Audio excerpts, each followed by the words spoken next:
PCB ने ICC से वजाहत मांगी है। अब इसको टेक्निकल एरर कहें या ह्यूमन एरर कहें या सिस्टमेटिक एरर कहें या प्रोग्रामिंग एरर कहें। खैर प्रोग्रामिंग एरर तो ये हो नहीं सकता क्योंकि ये ग्राफिक्स का इशू है।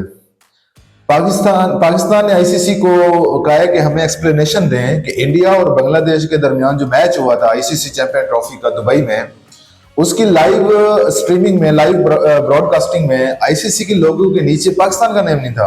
मतलब आईसीसी चैंपियन ट्रॉफी 2025 पाकिस्तान, ये चूंकि पाकिस्तान होस्ट कर रहा है, ऑफिशियली होस्ट है, तो पाकिस्तान का यूनिफॉर्म पे भी हर टीम की किट के ऊपर भी नेम होगा और ब्रॉडकास्टिंग पे जहां जहां पे आईसीसी का लोगो शो होगा वहां पे नेम होगा। लेकिन ऐसा इंडिया और बांग्लादेश के मैच में नहीं हुआ।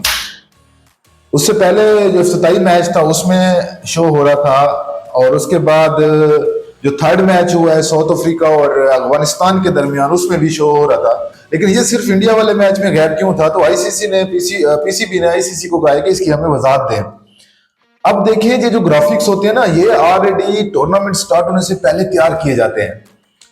अब जो लोगो पाकिस्तान और न्यूजीलैंड के मैच में शो हो रहा था वो ऑलरेडी बन चुका था, वो ही हर मैच में शो होना था।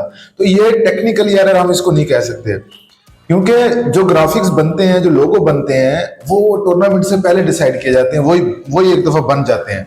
तो क्या आईसीसी ने दो लोगो बनवाए थे, एक पाकिस्तान के नेम के साथ और एक पाकिस्तान के नेम के बगैर, और उसी को फिर इंडिया वाले मैच में आईसीसी ने चला दिया? तो ग्राफिक्स जो होते हैं ना ये पहले बनते हैं। अब इतनी तो हमें भी एज अ सॉफ्टवेयर इंजीनियर पता चलता है ना कि ग्राफिक्स जो बनते हैं ये टूर्नामेंट से पहले, ये कोई टेक्निकल एरर, हम अगर आईसीसी कह रहे टेक्निकल एरर तो इसको नॉन टेक्निकल बंदा तो मान सकता है।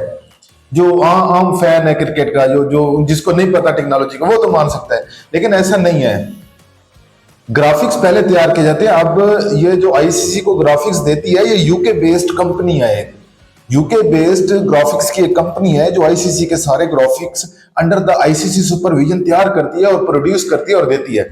ये कंपनी का नेम है जी सनसेट एंड वाइन कंपनी है। तो ये ग्राफिक्स तो पहले तैयार किए। तो आईसीसी को अभी जो एक्सप्लेनेशन दी है उसने पीसीबी को, पीसीबी उससे सेटिस्फाई नहीं हुआ। पीसीबी ने मोर एक्सप्लेनेशन की डिमांड की। आल्दो आईसीसी ने इस पे माजरत भी की है और कहा है कि ये नेक्स्ट किसी भी मैच में नहीं होगा, कि ऐसा नहीं होगा कि पाकिस्तान का नेम नहीं होगा। लेकिन क्यों इंडिया और बांग्लादेश वाले मैच में क्यों हुआ? पीसीबी इसकी डिमांड कर रहा है। जो एक्सप्लेनेशन आईसीसी ने दी है उस पर पीसीबी सेटिस्फाई नहीं हो रहा क्योंकि ये टेक्निकल एरर नहीं हो सकता। आईसीसी इस पे अगर टेक्निकल एरर कह रहा है तो ये गलत कह रहा है। टेक्निकल एरर कभी भी नहीं हो सकता क्योंकि जो एक ग्राफिक बना है पहले तो वो तो सब मैचेस के लिए सेम है, हर ब्रॉडकास्टिंग के लिए सेम है, हर मैच की ब्रॉडकास्टिंग के लिए सेम है। उसमें तो चेंजेस क्या, दोबारा एक दफा लोगो बन गया, पाकिस्तान न्यूजीलैंड के मैच में डिस्प्ले हो गया, उसके बाद दोबारा उसमें चेंजेस की गई? ये काफी सारे सवाल खड़े करता है। तो खैर पीसीबी इसके ऊपर मजीद एक्सप्लेनेशन मांग रहा है। सेटिस्फाई ना होना तो कुछ नहीं है पीसीबी के सेटिस्फाई होने या ना होने से। आईसीसी इसको इतना सीरियस नहीं लेगा कि बस उन्होंने कह दिया, बस जो था उन्होंने कह दिया, बस पीसीबी जो मर्जी करता रहे। लेकिन खैर आईसीसी ने कहा कि नेक्स्ट जो मैचेस होंगे ना उसमें ये इशू नहीं होगा, उसने माजरत भी की है। खैर ये मेरे